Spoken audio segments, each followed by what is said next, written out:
한국 모델은 절대로 따라해서는 안 됩니다. 지금 이 순간에도 세계 수십 개 국가들이 한국을 연구하고 있습니다. 보고서는 쌓이고 벤치마킹 선언은 이어지고 있습니다. 그런데 충격적인 사실이 하나 있습니다. 그 모델은 동시에 가장 위험한 모델로 분류되고 있다는 점입니다. 냉정하게 말씀드리겠습니다. 그 길을 끝까지 버틸 나라는 없습니다. 왜냐하면 그 나라들에겐 한국인들이 없기 때문입니다. 지금 전 세계 개발 전략 보고서에서 가장 많이 등장하는 이름, 대한민국. 가장 성공했지만 동시에 가장 잔혹했던 모델, 그 이야기를 지금부터 들려드리겠습니다. 영상을 시청하신 후 마음에 드신다면 좋아요와 구독 버튼을 꼭 눌러주세요. 여러분의 관심이 저에겐 큰 힘이 됩니다. 그럼 바로 시작하겠습니다. 한국은 가장 성공한 모델처럼 보입니다. 그래서 전 세계 정책 담당자들이 한국을 연구하죠. 보고서를 쓰고 벤치마킹을 선언하고 한국형 성장을 외칩니다. 하지만 저는 그 모델에 대한 경고를 날리려 해요. 절대 따라하지 말라고요. 저는 옥스퍼드 국제정치경제학과 종신교수인 찰스 브레넌입니다. EU 정책자문위원으로도 활동하고 있고 비교 발전론, 산업 전략, 국가 역량 연구를 중점적으로 하고 있죠. 30년 넘게 개발도상국 성장 모델을 연구해왔습니다. 그 30년 동안 저는 수십 개 나라의 성공과 실패를 직접 목격했어요. 그리고 한 가지 결론에 도달했습니다. 세상에서 가장 많이 연구되는 모델이 동시에 가장 위험한 모델이라는 것을요. 개발도상국들의 정책 보고서를 펴보면 공통으로 등장하는 단어가 있습니다. 벤치마크, 베스트 프랙티스, 패스트 트랙. 개발도상국과 중진국들은 이미 그 길을 걸었던 나라들의 성공 공식을 연구하고 가능한 빠르게 복제하려 하죠. 저는 이 현상을 학습이라고 부르지 않습니다. 추격이라고 부릅니다. 그리고 추격은 언제나 모델을 찾아요. 그래서 모델을 하나씩 봅시다. 먼저 중국을 떠올려 보세요. 국가가 방향을 정하면 자원이 그쪽으로 몰립니다. 대규모 인프라가 생기고 제조업이 팽창하죠. 성장률 자체를 정치적 목표로 만들 수 있는 체제예요. 강력해 보입니다. 그런데 여기엔 조건이 있어요. 통제력입니다. 통제력이 약한 나라가 이걸 따라하면 어떻게 될까요? 자원만 쏟아붓고 산업은 깊어지지 않습니다. 부채만 쌓이고 비효율만 남죠. 싱가포르를 봅시다. 부패가 없고 규칙이 명확합니다.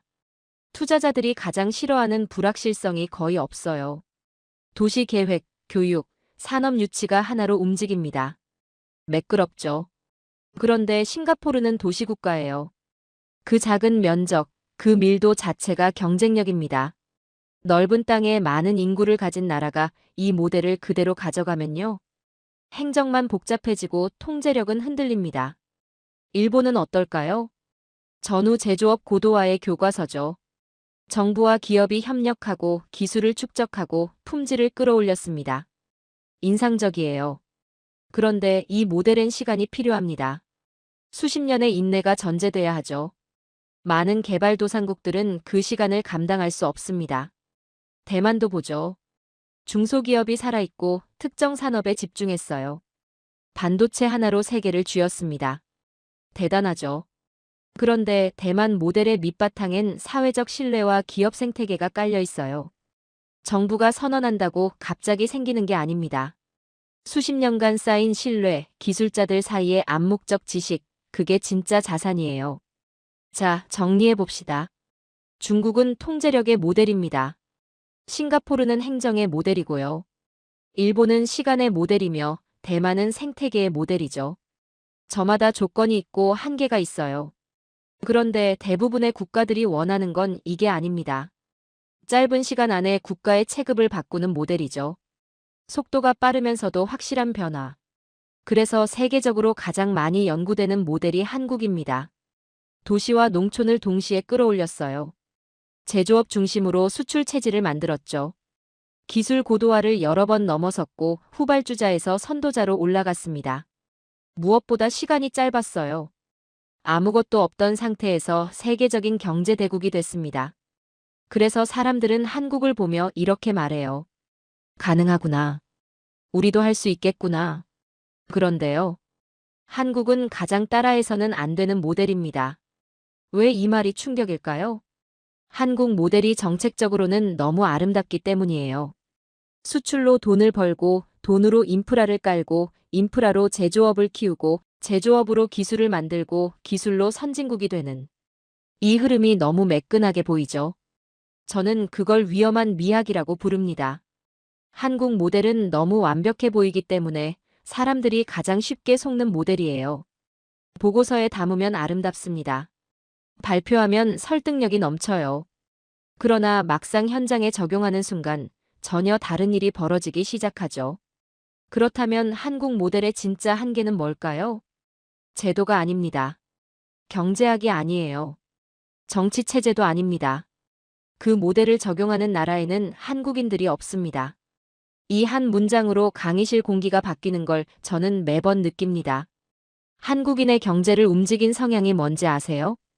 지면 끝이라는 감각에서 나오는 오기. 실패를 비용이 아니라 굴욕으로 계산하는 수치심. 적자와 불황과 실패 구간에서 오히려 더 달라붙는 집요함. 내일이 아니라 오늘을 요구하는 속도 강박. 개인이 시스템에 맞춰지는 집단 압박 감내. 사람이 유일한 자원이라는 강박에서 나오는 교육 집착. 납기와 품질을 채면 문제로 보는 문화. 이걸 정책으로 만들 수 있을까요? 법으로 강제할 수 있을까요? 예산으로 살 수 있을까요? 불가능합니다. 여러분이 복제하려는 건 정책이에요. 하지만 한국이 실제로 수출한 건 정신 상태였습니다. 성공은 연구될 수 있습니다. 하지만 복제될 수는 없죠. 앞으로 우리는 두 부류를 보게 될 겁니다. 한국을 따라 했지만 무너진 나라들. 그리고 한국과 함께하며 부분적 성공을 거둔 나라들입니다. 한국은 가장 성공한 모델처럼 보이죠. 그러나 이해 없이 적용하는 순간 가장 잔인한 실패를 선물하는 모델이 됩니다. 한국을 따라 한 나라들이 있습니다. 정말 많아요. 정책 보고서에 한국을 명시하고 한국 전문가를 초청하고 한국식 전략을 선언했죠. 실제로 한국 모델을 적용했다고 발표한 나라들이 수십 개국입니다. 그런데 결과는 어땠을까요? 대부분 실패했습니다. 왜 그랬는지 하나씩 봅시다. 먼저 카자흐스탄을 볼까요? 2000년대 들어서 카자흐스탄 정부는 한국의 포스코 모델을 집중 연구했습니다. 철강을 기반으로 중공업을 키운다는 전략이었죠. 나자르바예프 대통령이 직접 한국을 방문했어요. 포스코 광양제철소를 둘러봤고 포항공대도 방문했습니다. 그리고 돌아가서 선언했죠. 우리도 한국처럼 철강 강국이 되겠다고요. 실제로 한국 전문가들을 초청해서 컨설팅을 받았어요. 제철소 건설 계획을 세우고 산업단지 설계도 한국식으로 했습니다. 정부 주도로 대규모 투자가 이루어졌죠. 조건은 오히려 한국보다 좋아 보였어요. 풍부한 철광석이 있었고 에너지 자원도 넘쳤죠. 광활한 국토에 국가 주도 개발 전략까지 갖췄습니다.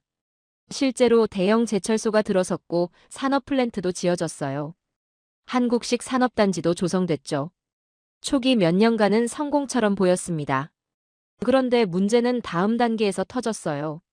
한국은 철강을 만들고 나서 거기서 멈추지 않았습니다. 포스코가 철강을 생산하자마자 뭘 했나요? 그 철강으로 조선소를 키웠어요. 현대중공업, 대우조선해양, 삼성중공업이 포스코 철강으로 배를 만들었죠. 자동차를 만들었고 건설기계를 만들었고 플랜트를 수출했습니다. 철강 하나가 수십 개 산업으로 퍼져나간 거예요. 철강이 끝이 아니라 시작이었죠. 카자흐스탄은 어땠나요? 철강은 만들었습니다. 생산량도 늘었어요. 그런데 거기서 멈췄습니다. 철강을 기반으로 한 2차 산업이 일어나지 않았어요. 조선도 안 됐고 자동차도 제대로 안 됐고 기계 산업도 정체됐죠. 고부가가치 제조업으로 전환하는데 실패했습니다. 결국 철광석과 철강을 수출하는 구조에서 벗어나지 못했어요. 왜 그랬을까요? 다음 단계로 가려면 적자를 견뎌야 합니다. 조선소 지으면 몇 년간 돈이 안 들어와요. 자동차 공장 돌리면 초기엔 품질 문제로 욕먹죠. 불량률이 높고 수출에도 안 팔리고 손해만 쌓입니다. 그 구간을 버텨야 하는데 카자흐스탄은 버틸 자신이 없었던 거예요. 왜냐고요? 자원 수출로 돈이 들어오니까 그 압박이 약했던 겁니다. 굳이 적자를 견디면서 조선소를 키울 필요가 없었던 거죠. 한국은 달랐어요. 자원이 없었습니다. 철강 만들어서 그냥 팔면 남는 게 없어요. 그래서 조선소를 지을 수밖에 없었고 자동차를 만들 수밖에 없었죠. 적자가 나도 버텼습니다. 왜냐하면 그게 유일한 길이었으니까요. 카자흐스탄에는 그 절박함이 없었어요. 말레이시아를 봅시다. 말레이시아 정부는 1980년대부터 한국의 자동차 산업 육성 모델을 집중 연구했어요. 마하티르 총리가 직접 나섰습니다. 한국을 방문했죠. 현대자동차 울산 공장을 둘러보고 정주영 회장을 만났어요. 생산 라인을 보고 기술자들과 이야기하고 수출 전략을 물어봤습니다. 그리고 돌아가서 프로톤 자동차 프로젝트를 시작했어요. 한국처럼 했습니다. 정부가 보호 정책을 펼쳤죠. 수입차에 높은 관세를 매겨서 자국 브랜드를 보호했어요. 미쓰비시와 기술 제휴를 맺었고 생산 시설도 지었습니다.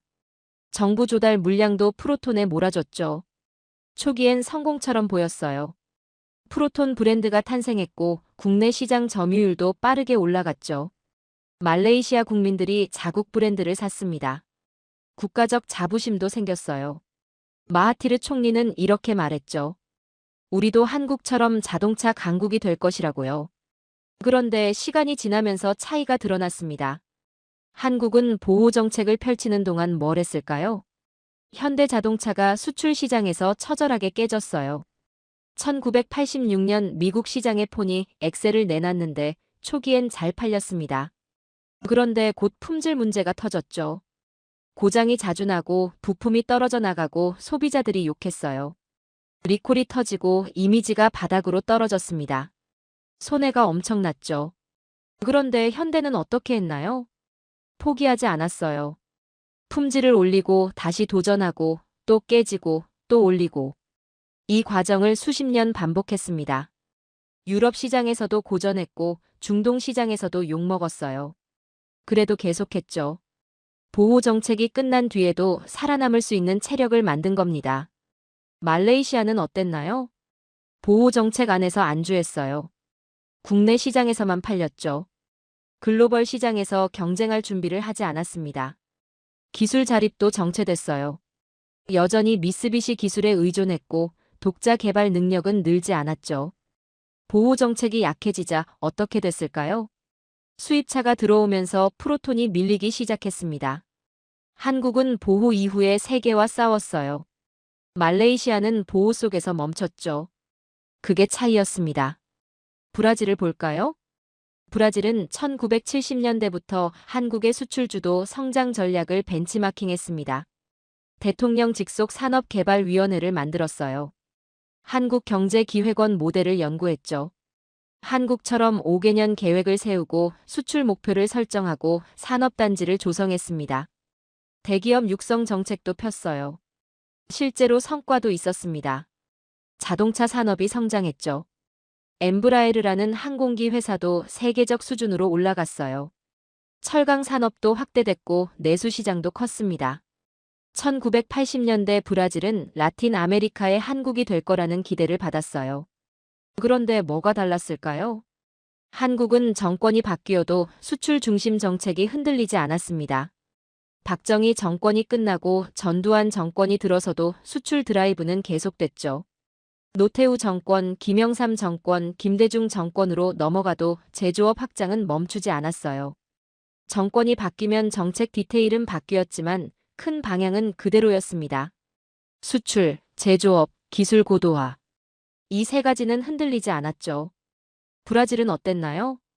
정권이 바뀔 때마다 전략이 완전히 바뀌었어요. 수출 중심에서 내수 중심으로 갔다가 다시 보호주의로 갔다가 또 개방으로 갔습니다. 산업 정책이 선거 결과에 따라 흔들렸죠.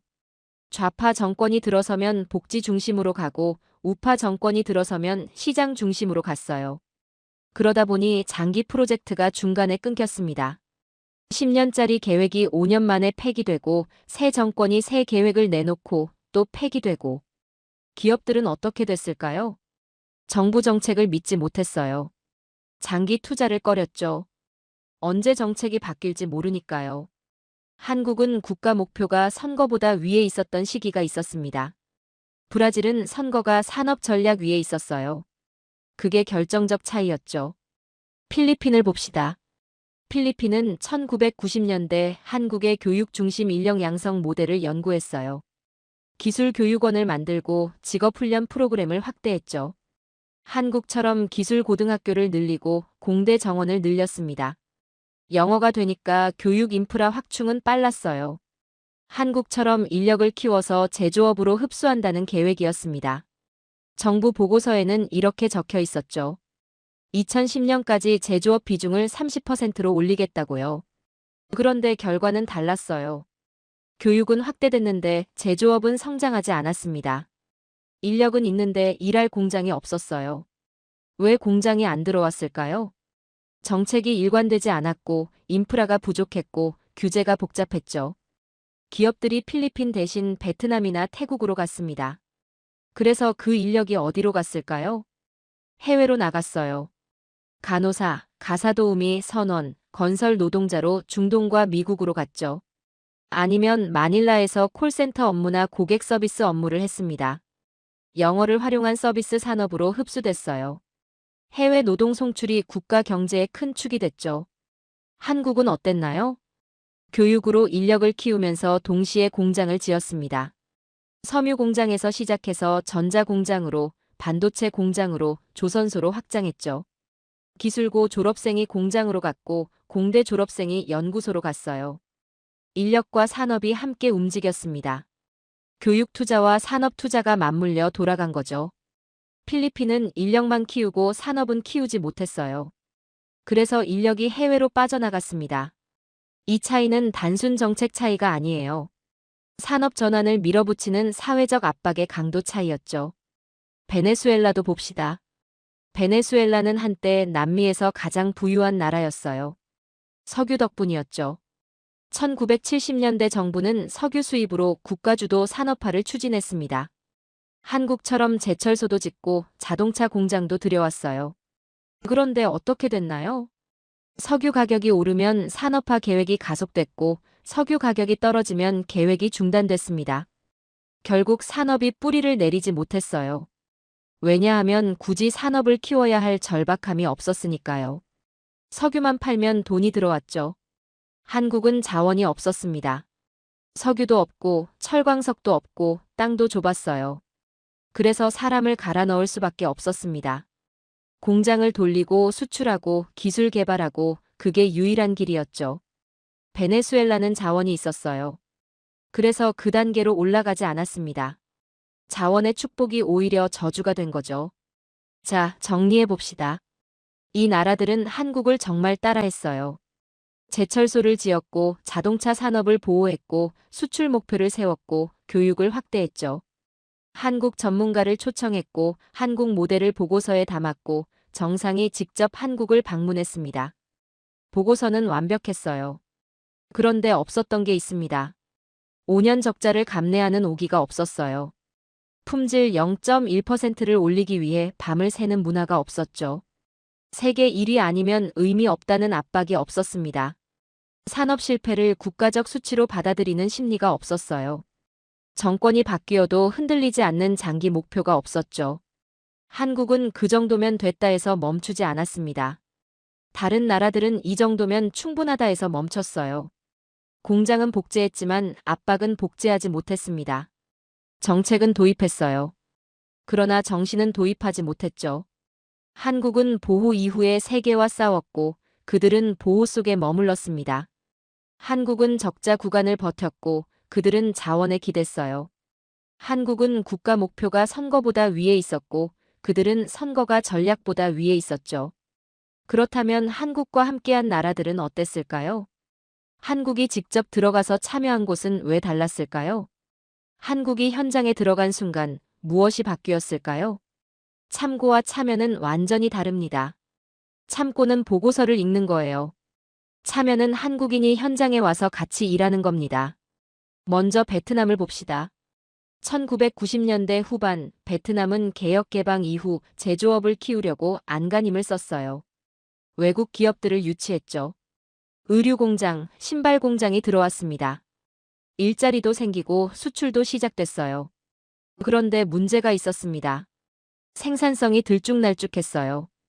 오늘 100개 만들면 내일은 80개, 모레는 120개. 품질도 일정하지 않았죠. 납기도 자주 늦어졌습니다. 수출 공장으로 가려면 규율이 필요한데 그게 없었던 겁니다. 그러다 2000년대 들어서 한국 기업들이 대규모로 들어왔어요. 삼성전자가 2008년 박린성에 휴대폰 공장을 지었습니다. LG전자도 하이퐁에 들어왔죠. 한국이 가져온 게 뭐였을까요? 첫째, 라인 운영 규율이었어요. 한국 현장 책임자가 도착하면 첫날부터 아침 조회를 시작했습니다. 전체 작업자가 모여서 오늘 목표를 공유하고 어제 문제를 점검하고 주의사항을 확인했어요. 5분이면 끝나는 일이었죠. 다른 나라 공장은 출근해서 바로 일 시작합니다. 한국 공장은 달랐어요.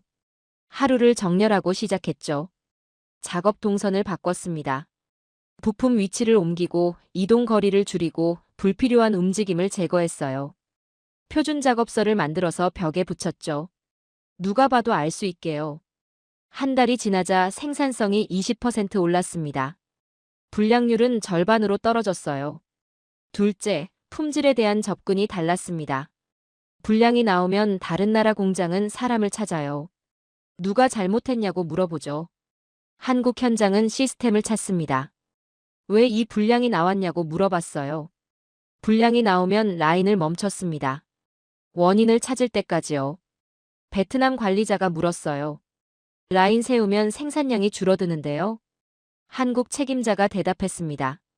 지금 10개 덜 만들어도 내일부터 불량이 안 나오면 100개 더 만드는 겁니다. 셋째, 사람을 키우는 시스템이 달랐어요. 다른 나라 공장은 사람을 투입합니다. 일 시키고 월급 주고 그게 끝이죠. 한국은 사람을 육성했어요. 능력 있는 현장 작업자를 골라서 공정 리더로 만들었습니다. 공정 리더를 라인 책임자로 키웠어요. 라인 책임자를 공장 관리자로 올렸죠. 책임을 줬습니다. 이 공정은 내가 책임진다. 불량 나오면 내가 설명한다. 납기 못 맞추면 내가 대책 세운다. 베트남 노동자들은 처음엔 부담스러워했어요. 그런데 시간이 지나면서 달라졌죠. 자부심이 생겼습니다. 내가 이 라인을 책임진다는 의식이 생긴 거예요. 2023년 기준 삼성전자 베트남 공장은 연간 1억 2천만 대 이상의 스마트폰을 생산합니다. 삼성 전체 생산량의 절반이 넘어요. 베트남은 공장을 받은 게 아니었습니다. 공장을 살아 움직이게 하는 한국식 습관을 받은 거예요. 아랍에미리트를 봅시다. 2009년 아랍에미리트가 원전 프로젝트를 추진했습니다. 중동 최초의 원전이었어요. 프랑스, 미국, 일본, 한국이 경쟁했죠. 아랍에미리트가 원하는 게 뭐였을까요? 전기만 필요했을까요? 아니었습니다. 국가 이미지를 올리고 싶었어요. 석유 의존 경제에서 벗어나고 싶었죠. 기술 강국으로 인정받고 싶었습니다. 무엇보다 우리가 이 정도를 할 수 있다는 걸 세계에 보여주고 싶었어요. 원전은 단순한 건설이 아닙니다. 한 국가의 품질 체계, 안전 문화, 운영 규율을 통째로 요구하죠. 2009년 12월 한국이 수주했습니다. 400억 달러 규모였어요. 세계가 놀랐죠. 한국이 뭘 다르게 했을까요? 첫째, 공정 집착이었습니다. 일정이 흔들리면 어떻게 하냐고요? 다른 나라 현장은 변명부터 해요. 날씨가 문제였다, 자재가 늦었다, 인력이 부족했다. 한국 현장은 수정 계획부터 나왔습니다. 3일 늦었으면 어떻게 만회할 것인가? 야간 작업을 늘릴 것인가? 인력을 추가 투입할 것인가? 변명이 아니라 대책이 먼저 나왔어요. 둘째, 품질 문서화였습니다. 원전은 말로 하면 안 돼요. 모든 게 기록으로 남아야 하죠. 이 볼트를 누가 언제 어떻게 조였는지, 이 용접을 누가 몇 시에 어떤 온도에서 했는지, 이 검사를 누가 어떤 기준으로 통과시켰는지.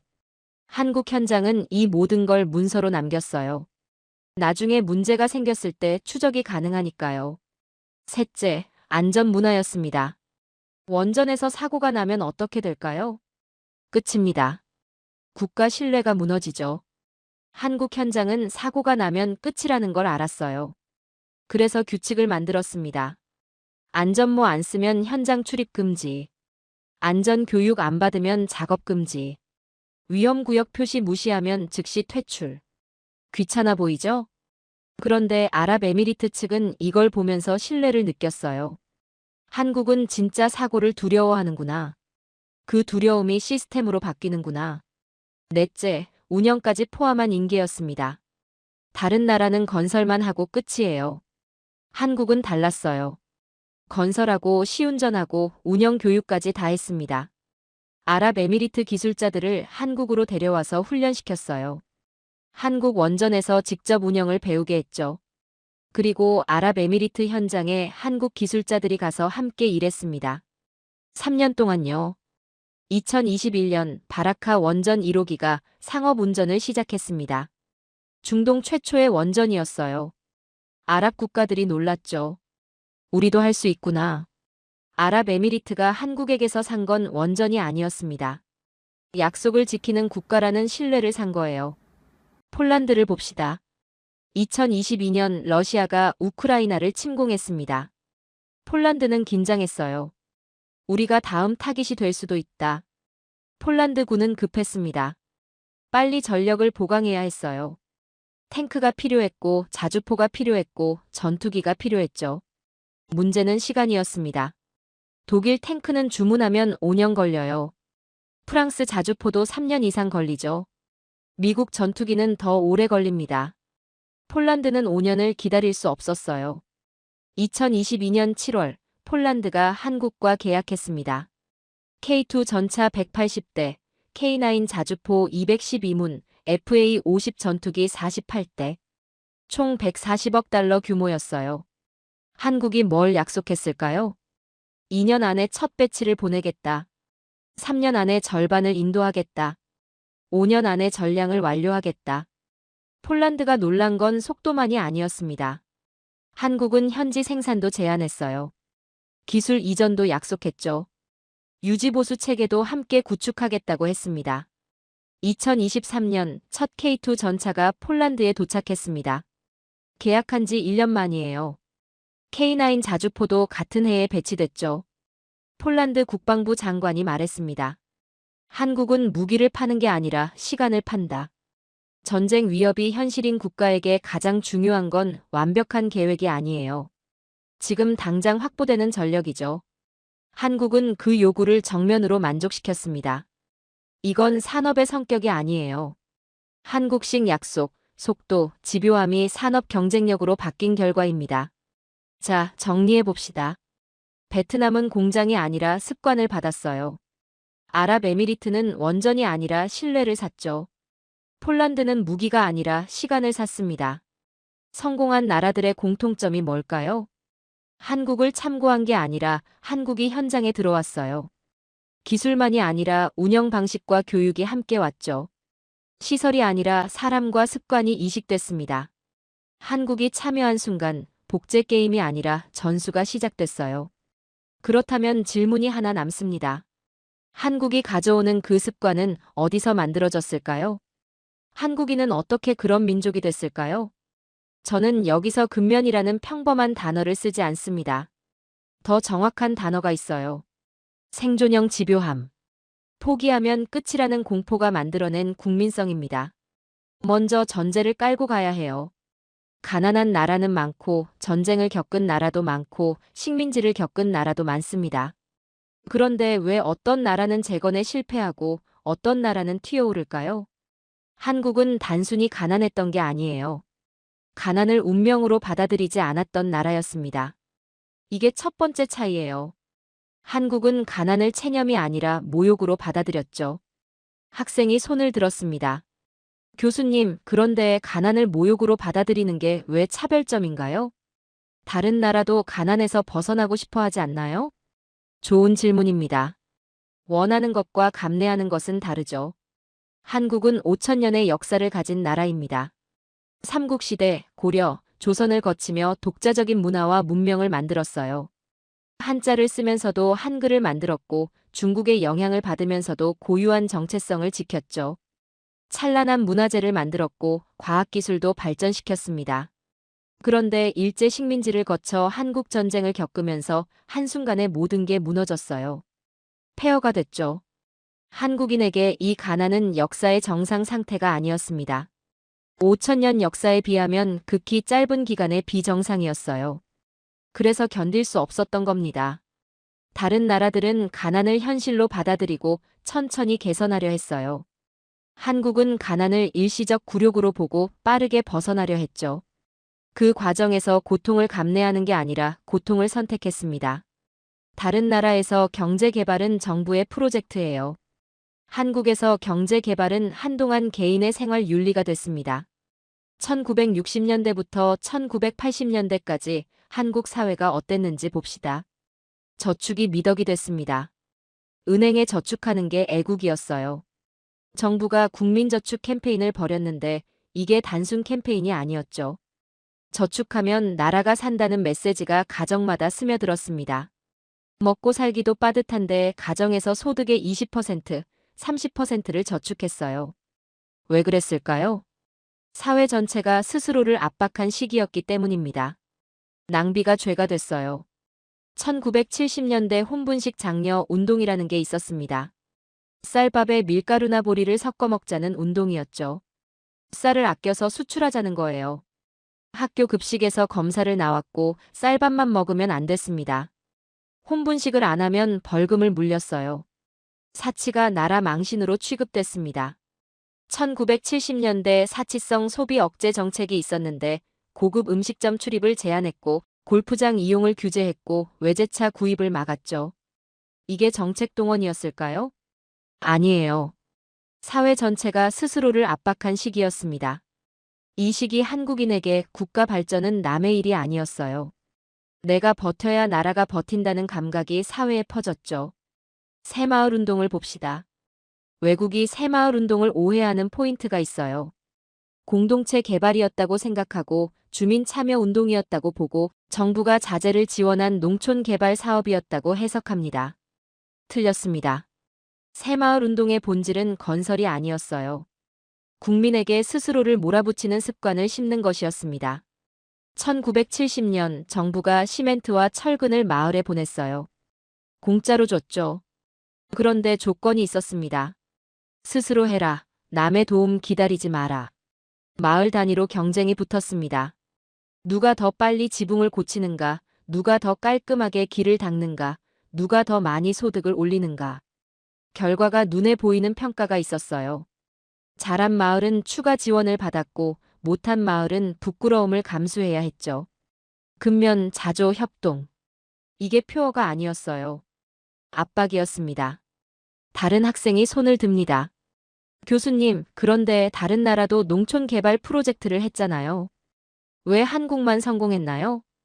핵심은 동기부여 방식이었습니다. 외국의 유사 프로젝트는 지원금이 끊기면 멈추고 리더가 바뀌면 무너지고 공동 작업장이 방치됐어요. 한국은 달랐습니다. 왜 그랬을까요? 부끄러움이 시스템으로 작동했기 때문입니다. 우리 마을이 뒤처지면 창피하다. 옆 마을보다 못하면 수치다. 이 감각이 사람을 움직였어요.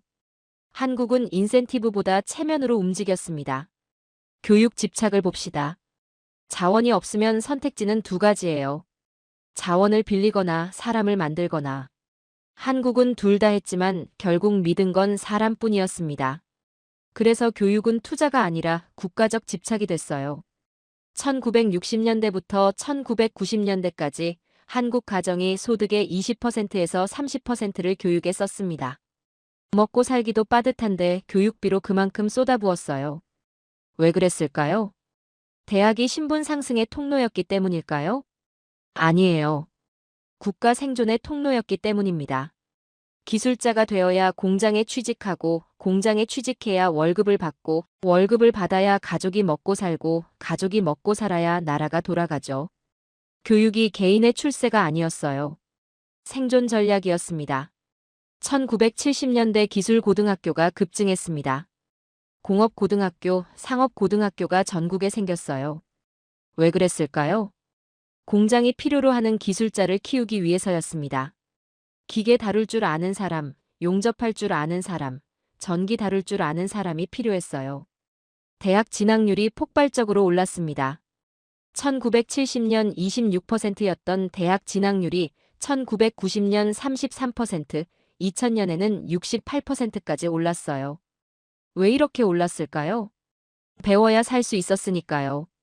한국 사회는 사람을 자원처럼 다뤘습니다. 잔인하죠. 그런데 그게 압축 성장을 가능하게 했어요. 자원이 없는 나라가 강해지는 방법은 단 하나입니다. 사람이 자원이 되는 나라가 되는 것. 한국은 그걸 해냈어요.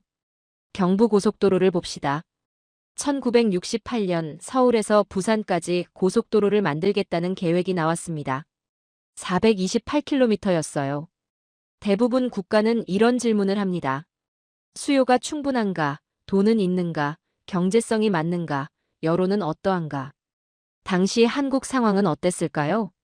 전국에 자동차가 3만 대도 안 됐고 돈도 없었고 기술도 부족했습니다.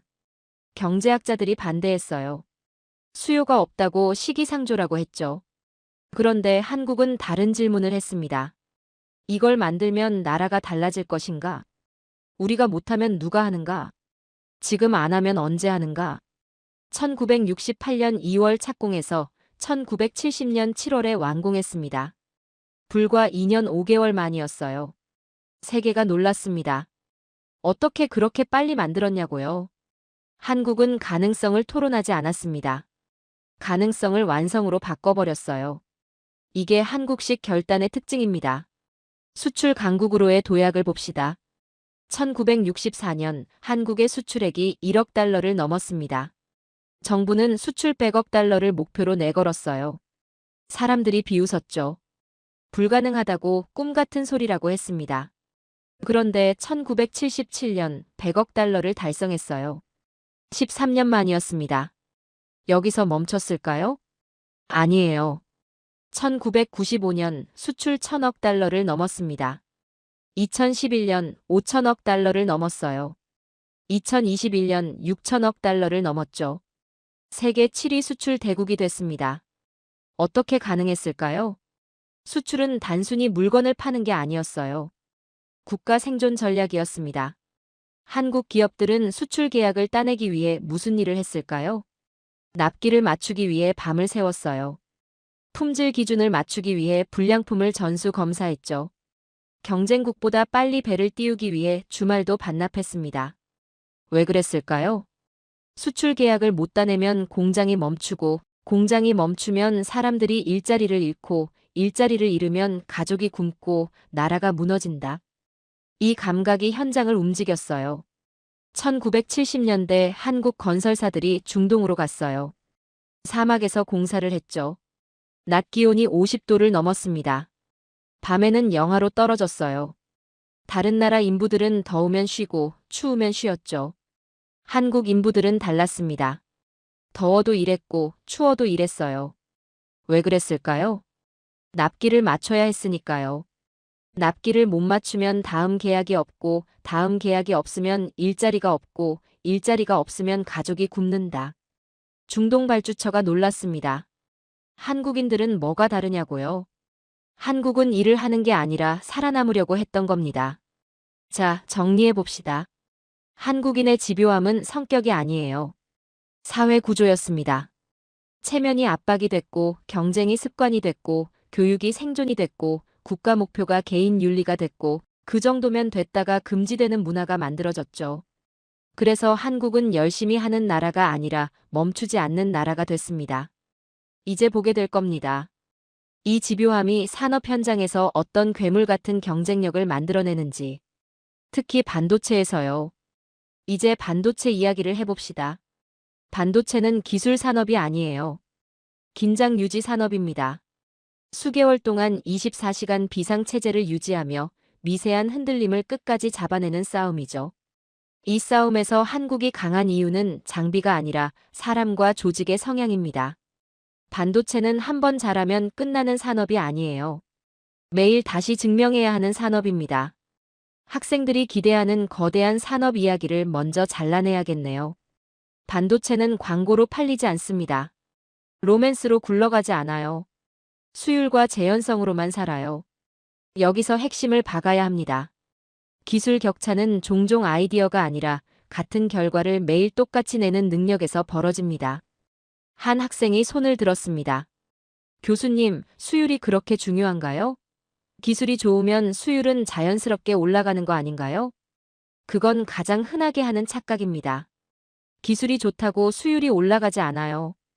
공정을 통제해야 수율이 올라갑니다. 반도체 공정이 몇 단계인지 아세요? 수백 단계입니다. 한 단계만 흔들려도 뒤 단계가 연쇄 붕괴를 일으켜요. 온도가 0.1도 흔들리면, 압력이 조금만 달라지면, 시간이 몇 초만 어긋나도 불량이 나옵니다.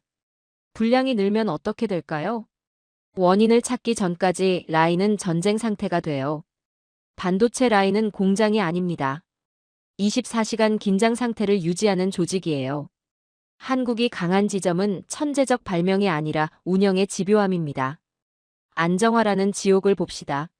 새 라인이 들어가면, 새 공정이 시작되면, 새 장비가 도입되면 그 순간부터 시작되는 싸움이 있어요. 오늘의 수율이 내일도 나와야 합니다. 밤과 낮의 차이가 없어야 해요. 교대조가 바뀌어도 결과가 동일해야 하죠. 작은 이상 징후를 감이 아니라 데이터와 현장으로 잡아야 합니다. 수개월 동안 24시간 한 번도 긴장을 풀지 않는 조직만이 살아남아요. 대부분의 사회는 그 긴장을 비인간적이라고 거부합니다. 한국은 그걸 필요한 대가로 받아들였죠. 2000년대 초반 삼성이 메모리 반도체 신공정을 도입했습니다. 80나노 공정이었어요. 당시로선 최첨단이었죠. 첫 달 수율이 10%도 안 나왔어요. 100개 만들면 10개만 제대로 나온다는 겁니다. 손해가 엄청났죠. 다른 회사였으면 어떻게 했을까요? 공정을 멈추고 원인을 분석하고 천천히 개선했을 거예요. 삼성은 달랐습니다. 라인을 멈추지 않았어요. 돌리면서 고쳤습니다. 어떻게 했을까요? 24시간 비상체제로 들어갔어요. 엔지니어들이 교대로 현장을 지켰습니다. 온도 데이터를 1시간마다 확인했고, 압력 변화를 실시간으로 추적했고, 미세한 이상 징후가 보이면 즉시 라인을 세웠어요. 왜 이상이 났는지 찾았습니다. 원인을 찾으면 바로 수정했어요. 수정하고 다시 돌렸죠. 또 문제가 나오면 또 찾고, 또 고치고, 또 돌렸습니다. 3개월이 지났습니다. 수율이 50%로 올라갔어요. 6개월이 지났습니다. 수율이 80%가 됐죠. 1년 뒤 수율이 90%를 넘었습니다. 세계 최고 수준이었어요. 어떻게 가능했을까요? 수개월 동안 조직 전체가 긴장을 풀지 않았기 때문입니다. 한국식 강점은 속도가 아니라 복구력이에요. 문제가 터지면 어떻게 하냐고요? 다른 나라 현장은 내일 보자고 합니다. 한국 현장은 지금 끝내자고 해요. 원인을 못 찾으면 어떻게 하냐고요? 다른 나라는 어쩔 수 없다고 합니다. 한국은 끝까지 파라고 해요. 재발하면 어떻게 하냐고요? 다른 나라는 운이 나빴다고 합니다. 한국은 시스템이 틀렸다고 해요. 이건 근면이 아닙니다. 실패를 용납하지 않는 집단 문화예요. 한국은 불량을 실수로 취급하지 않았습니다. 불량을 모욕으로 취급했어요. 또 다른 학생이 손을 들었습니다. 교수님, 그런데 다른 나라도 반도체를 만들잖아요. 대만도 있고 미국도 있고. 왜 한국만 그렇게 집요한가요? 좋은 질문입니다. 한국만 그런 게 아니에요. 대만도 집요하고 일본도 집요하죠. 그런데 한국의 집요함은 조금 달라요. 한국은 국가 전체가 집요합니다. 대만은 기업이 집요해요. TSMC가 무섭게 강하죠. 그런데 대만 사회 전체가 반도체에 올인하지는 않았습니다. 한국은 달랐어요. 삼성만 반도체를 한 게 아니에요. 정부가 반도체를 밀었고, 은행이 돈을 댔고, 대학이 인력을 키웠고, 사회가 그걸 지지했습니다. 왜 다른 나라가 못하냐가 아니라 왜 못 버티냐의 문제예요. 장비는 살 수 있습니다. 인력은 뽑을 수 있어요.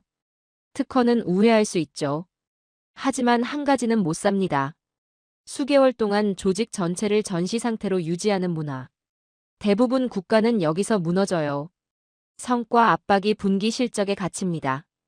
3개월마다 결과를 내야 하니까 장기 프로젝트를 못 버티죠. 사회가 과로와 야간 운영에 강한 저항을 해요. 노동법이 막고 여론이 막고 노조가 막습니다. 책임이 분산되어 현장이 무뎌져요. 누구 책임인지 불분명하니까 아무도 책임지지 않죠. 그 정도면 됐다가 조직을 잠식합니다. 한국은 반대로 작동했어요. 책임이 좁고 무겁습니다. 이 공정은 내 책임이다. 이 라인은 내 책임이다. 명확했어요. 현장이 살아있습니다. 문제가 생기면 회의실이 아니라 현장으로 갔어요. 보고서가 아니라 현장 데이터를 봤죠. 완벽을 기준으로 삼습니다. 80% 됐으면 괜찮다가 아니에요. 90%도 부족하다. 95%도 부족하다. 99%를 넘어야 한다. 조금만 흔들려도 다시 조입니다. 어제 수율이 92%였는데 오늘 91%가 나왔어요. 1%밖에 안 떨어졌죠? 한국 현장은 난리가 납니다. 왜 떨어졌냐, 원인이 뭐냐, 당장 찾아라. 반도체는 국가가 아니라 국민성의 산업입니다.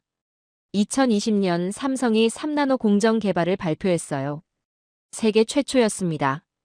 TSMC도 못한 걸 삼성이 먼저 했죠. 어떻게 가능했을까요? 단순히 기술 때문이었을까요? 아니에요. 버텼기 때문이에요. 3나노 공정 개발에 몇 년이 걸렸는지 아세요? 5년 넘게 걸렸습니다. 5년 동안 수천억을 쏟아붓고 수천 명의 엔지니어가 매달렸고 수만 번의 실험을 반복했어요. 중간에 포기하고 싶은 순간이 얼마나 많았을까요? 수율이 안 나오고 비용이 폭발하고 경쟁사가 먼저 갈 것 같고. 그런데 포기하지 않았어요. 끝까지 갔습니다. 왜 그랬을까요? 여러분이 한국을 따라 하려면 공장을 먼저 짓겠습니까? 아니면 문화를 먼저 바꾸겠습니까? 공장을 먼저 짓는 순간 여러분은 이미 한국을 놓칩니다. 그렇다면 질문이 남습니다. 이 비상체제를 가능하게 만든 건 기업만이었을까요? 아니에요. 사회 전체에 압박 구조가 있었습니다. 많은 나라가 산업을 키우려고 해요. 하지만 대부분은 기업만 달립니다. 정부는 구호를 외치고 국민은 구경하죠. 한국은 달랐어요. 한국은 기업이 아니라 사회 전체가 산업을 밀어붙였습니다. 그래서 한국은 빠른 나라가 아니라 멈추지 않는 나라가 됐어요. 한국의 성장기는 합의가 아니라 압박의 동기화로 굴러갔습니다. 한국에서는 정부가 목표를 던지면 기업이 실행하고 언론이 성과로 평가하고 가정이 교육과 절약으로 바치고 개인이 뒤처지면 끝이라는 공포로 스스로를 몰아붙였어요. 한 학생이 손을 들었습니다. 교수님, 그런데 다른 나라도 정부가 목표를 세우고 기업이 실행하잖아요. 뭐가 다른가요? 차이는 강도와 지속성입니다. 다른 나라는 정부가 목표를 세워도 기업이 반응하지 않거나 기업이 움직여도 국민이 무관심하거나 국민이 관심을 가져도 몇 년 지나면 식어버려요. 한국은 모든 층위가 동시에 움직였고 수십 년 동안 식지 않았습니다. 이걸 복제하려는 나라가 흔히 착각해요. 우리는 정책만 가져오면 된다고요. 하지만 정책은 엔진이 아니에요. 압박이 엔진입니다. 체면이 정책을 이긴 나라를 봅시다. 한국은 특이한 사회적 규칙이 있었어요. 실패는 단순 실수가 아니라 망신이었습니다. 뒤처짐은 개인 문제가 아니라 집안의 문제였어요. 약속 불이행은 회사 문제가 아니라 국가 망신이었죠. 그래서 한국은 개선을 하지 않아요. 한국은 수정합니다. 다음엔 더 잘하자가 아니라 이번엔 무조건 맞춰야 한다로 가는 거죠. 교수님, 그런데 그건 너무 가혹한 거 아닌가요? 가혹하죠. 그런데 당시 한국인들은 선택의 여지가 없다고 생각했어요. 1970년대부터 1990년대까지 한국 가정의 교육비 지출 비중이 소득의 20%에서 30%였습니다. 먹고 살기도 빠듯한데 그만큼을 교육에 쏟아부었어요. 왜 그랬을까요? 교육이 유일한 계층 상승의 사다리였으니까요. 아버지가 공장 노동자여도 아들이 대학만 나오면 사무직이 될 수 있었고, 사무직이 되면 중산층으로 올라갈 수 있었고, 중산층이 되면 가난에서 벗어날 수 있었죠. 한국의 가정은 복지가 아니라 국가 산업의 예비 부품 창고였습니다. 거칠지만 정확해요. 한국은 자원이 없었고 사람을 자원으로 만들었습니다. 그 과정은 잔인했지만 강력했어요. 다른 학생이 손을 듭니다. 교수님, 그런데 그렇게 공부만 시키면 창의성은 어떻게 되나요? 혁신은요? 흥미로운 질문입니다. 실제로 한국 교육은 창의성보다 암기를 강조했어요. 혁신보다 모방을 가르쳤죠. 그런데 한국이 필요했던 건 그거였습니다. 1970년대 한국은 혁신이 필요한 단계가 아니었어요. 빨리 따라잡는 게 필요한 단계였죠. 선진국 기술을 빨리 배우고 빨리 적용하고 빨리 생산하는 인력이 필요했습니다. 그래서 암기와 모방이 효율적이었어요. 창의성과 혁신은 나중에 왔습니다. 2000년대 들어서 한국이 선진국 문턱에 도달했을 때 그때부터 창의성과 혁신이 필요해졌죠. 순서가 있었던 겁니다. 언론이 채찍이었던 이야기를 봅시다. 한국의 언론과 사회 분위기는 비교에 기반했어요. 우리가 몇 위냐, 일본은 어디까지 갔냐, 미국 기업은 어떻게 하냐, 세계 시장 점유율이 얼마냐. 1980년대 뉴스를 보면 이런 제목이 나와요. 한국 자동차, 미국 시장 진출. 한국 전자제품, 일본 추격. 한국 조선, 세계 1위 달성. 이런 뉴스가 나올 때마다 사람들이 열광했어요. 우리가 해냈다, 우리도 할 수 있다. 그런데 반대로 이런 뉴스도 나옵니다. 한국 기술, 일본에 뒤처져. 한국 품질, 독일 따라잡지 못해. 이런 뉴스가 나오면 어떻게 됐을까요? 사람들이 분노했어요. 왜 우리가 뒤처지냐, 더 노력해야 한다. 다른 나라에서 국가 프로젝트는 몇 년 지나면 관심이 줄어듭니다. 한국은 관심이 줄어들지 않았어요. 왜냐하면 비교는 계속 업데이트 되니까요. 한국은 성장 목표를 뉴스로 만들었고 뉴스는 다시 압박이 됐습니다. 군대식 조직력이 산업으로 번역된 이야기를 봅시다. 한국 사회는 명령과 실행 구조에 익숙했어요. 이건 단순히 군대 경험 때문이 아니라 사회 전체가 빨리 움직이는 것을 미덕으로 삼았기 때문입니다. 지시가 내려오면 토론보다 실행이 먼저였어요. 실행하고 나서 수정했죠. 실패하면 더 강하게 재시도했습니다. 1990년대 한국 기업들의 의사결정 속도는 세계에서 가장 빨랐습니다. 회의 한 번에 결정이 나고 결정 나면 즉시 실행하고 실행하면서 문제를 고쳤어요. 다른 나라 기업들은 어땠을까요? 회의를 여러 번 하고 보고서를 쓰고 검토하고 승인받고 그 다음에 실행했죠. 한국 기업들은 일단 실행했습니다. 안 되면 다시 하면 되니까요. 한국은 완벽한 계획으로 빨라진 나라가 아니었어요. 불완전한 실행을 반복하면서 빨라진 나라입니다. 이게 한국식 속도의 정체예요. 정권이 바뀌어도 목표가 남은 이야기를 봅시다. 대부분 국가가 한국을 따라하다 무너지는 지점이 여기예요. 자, 정리해 봅시다. 한국의 경쟁력은 공장에만 있지 않았어요. 한국의 경쟁력은 법에만 있지 않았죠. 한국의 경쟁력은 기술에만 있지 않았습니다. 한국의 경쟁력은 사회 전체가 스스로를 압박하는 구조에 있었어요. 그리고 바로 그 이유 때문에 이 모델은 위험합니다. 이 압박을 복제하면 성장할 수 있어요. 하지만 동시에 사회가 부서질 수도 있죠. 그렇다면 이런 구조를 전면 도입할 나라는 있을까요? 한국 모델은 매력적입니다. 너무 매력적이어서 위험해요. 그래서 개발도상국과 중진국은 묻습니다. 우리도 한국처럼 될 수 있나요? 저의 대답은 냉정합니다. 부분은 가능해요. 그러나 한국처럼은 거의 불가능합니다. 이건 비하가 아니에요. 오히려 한국의 성취가 얼마나 비정상적으로 강했는지에 대한 인정입니다. 먼저 말을 정리해야겠네요. 대부분 국가가 한국처럼을 너무 쉽게 말해요. 한국처럼이란 국가의 체급이 한 세대 안에 바뀌는 것입니다. 그리고 이건 그냥 정책으로는 안 돼요.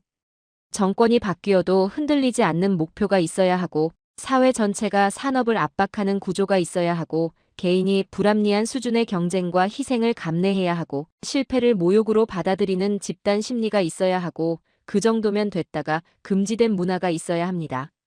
이 조건이 동시에 작동해야 한국처럼이 돼요. 교수님, 그럼 결국 한국인이라는 특별한 민족이어야만 가능하다는 건가요? 한국인이 없다는 건 인종 이야기가 아니에요. 집단의 훈련된 반응이 없다는 뜻입니다. 그 반응이 뭐냐고요? 납기 지연은 계약 위반이 아니라 수치예요. 불량은 실수가 아니라 모욕이죠. 적자는 철수 이유가 아니라 버텨야 하는 구간입니다. 국제 비교에서 밀리는 건 통계가 아니라 굴욕이에요. 위기는 정부 탓이 아니라 내가 버텨야 할 순간이죠. 이 반응은 학교에서 가르칠 수 있는 윤리가 아니에요. 수십 년 동안 사회가 사람을 다듬으며 생긴 반사신경입니다. 교수님, 그럼 아예 따라할 수 없다는 건가요? 배울 게 하나도 없나요? 좋은 질문입니다. 배울 수 있는 것과 배울 수 없는 것을 정확히 구분해야 해요. 다른 나라가 배울 수 있는 게 있습니다. 수출 전략의 설계 방식이에요. 어떤 시장을 선택하고 어떤 품목으로 전환하고 어떻게 단계적으로 고도화하는가. 이건 배울 수 있어요. 기술 인력 양성 시스템도 배울 수 있습니다. 기술 교육에서 현장 훈련으로, 현장 훈련에서 관리자 육성으로 이어지는 구조. 이것도 가능해요. 관료 시스템의 실행력도 배울 수 있죠. 명확한 기한, 명확한 책임, 명확한 평가. 이것도 도입할 수 있습니다. 산업 생태계 구축 방법도 배울 수 있어요. 금융, 물류, 표준, 인증, 공급망을 어떻게 연결하는가. 이것도 가능합니다. 외국 기술을 흡수해서 현지화하고 업그레이드하는 루프. 이것도 배울 수 있어요. 그런데 배울 수 없는 게 있습니다. 사회 전체의 집단 압박을 장기간 유지하는 것. 이건 못 배워요. 장시간 노동과 고강도 경쟁을 국가적 합의로 감내하는 것. 이것도 못 배웁니다. 실패를 모욕으로 받아들이는 문화. 이것도 못 배워요. 국가 목표가 개인 윤리로 내려앉는 구조. 이것도 못 배웁니다. 기술은 가져갈 수 있어요. 시스템도 가져갈 수 있죠. 하지만 한국의 압박 엔진은 가져갈 수 없습니다. 교수님, 그럼 어떤 나라가 한국을 따라할 수 있을까요? 후보가 있나요? 많은 사람이 떠올리는 후보가 있어요. 동아시아의 일부 국가들이죠. 교육열이 있고 경쟁 문화가 있습니다. 소규모 고효율 국가들도 있어요. 행정 능력이 뛰어나죠. 자원 부국 중에 개혁 의지가 있는 국가들도 있습니다. 그런데 인정하면서도 말해야 해요. 경쟁 문화가 있다고 한국이 되는 게 아닙니다. 행정이 잘 된다고 한국이 되는 것도 아니에요. 자원이 많다고 한국이 되는 건 더더욱 아니죠. 결국 필요한 게 뭐냐고요? 압박의 강도가 필요합니다. 지속기간이 필요해요. 사회가 감내하는 희생 수준이 필요하죠. 위기에서 결속하는 능력이 필요합니다. 장기 목표를 포기하지 않는 습관이 필요해요. 이 5가지가 동시에 필요합니다. 그런 조합은 희귀해요. 그래서 한국이 기준이 된 겁니다. 저는 마지막으로 이렇게 정리하고 싶습니다. 한국의 성장은 잘해서만이 아니에요. 살아남기 위해 그렇게까지 한 성장입니다. 이 말이 중요한 이유가 뭘까요? 한국의 성취를 운이나 환경이 아니라 국민의 의지로 설명하기 때문이에요. 여러분은 한국의 결과를 원하지만 한국의 비용은 원하지 않습니다. 정권이 바뀌어도 목표가 남는 나라가 얼마나 될까요? 불량을 모욕으로 느끼는 사회는 흔치 않아요. 경쟁 문화가 있어도 30년을 버티는 건 또 다른 문제죠. 한국은 사회 전체가 그 정도면 됐다를 금지한 나라였습니다. 이제 남은 질문은 하나예요. 이런 모델을 전면 적용하겠다는 것이 과연 현명한가? 한국은 가장 많이 연구되는 모델입니다. 그러나 동시에 가장 위험한 모델이에요. 한국 모델은 모방 대상이 아니라 기준점입니다. 먼저 인정해야 할 게 있어요. 한국 모델은 왜 매력적일까요? 전쟁 이후 단기간에 체급 상승을 이뤘습니다. 제조업 고도화에 성공했어요. 수출 중심 구조를 정착시켰죠. 기술 내재화를 해냈습니다. 반도체, 조선, 방산, 전자정부 등 복합 산업에서 동시에 성공했어요. 국제 행사를 유치하고 국가 브랜드를 높였죠. 이 모든 것이 한 세대 안에 일어났습니다. 이 정도의 압축은 인류사에서 흔치 않아요. 그래서 한국은 연구됩니다. 그래서 보고서가 쌓이고 각국 장관들이 한국을 찾고 정책 담당자들이 한국을 벤치마킹하죠. 여기까지는 사실이에요. 교수님, 그럼 한국 모델은 성공한 모델 아닌가요? 왜 위험하다고 하시는 거죠? 여기서 분위기를 바꿔야 합니다. 한국의 성장에는 분명한 대가가 있었어요. 장시간 노동이 있었습니다. 극단적 경쟁이 있었어요. 개인의 희생이 있었죠.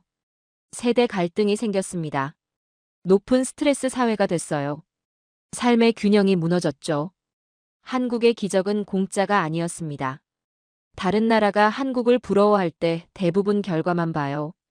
세계 1위, 수출 대국, 기술 강국, 글로벌 기업.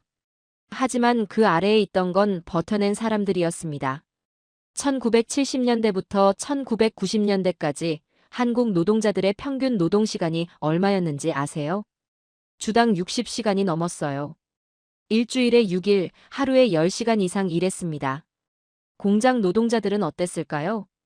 야간 작업이 일상이었어요. 교대 근무가 당연했죠. 주말 특근이 보통이었습니다. 가정은 어땠을까요? 아버지는 공장에서 일하고 어머니는 부업을 하고 아이는 학원에 가는 게 일상이었어요.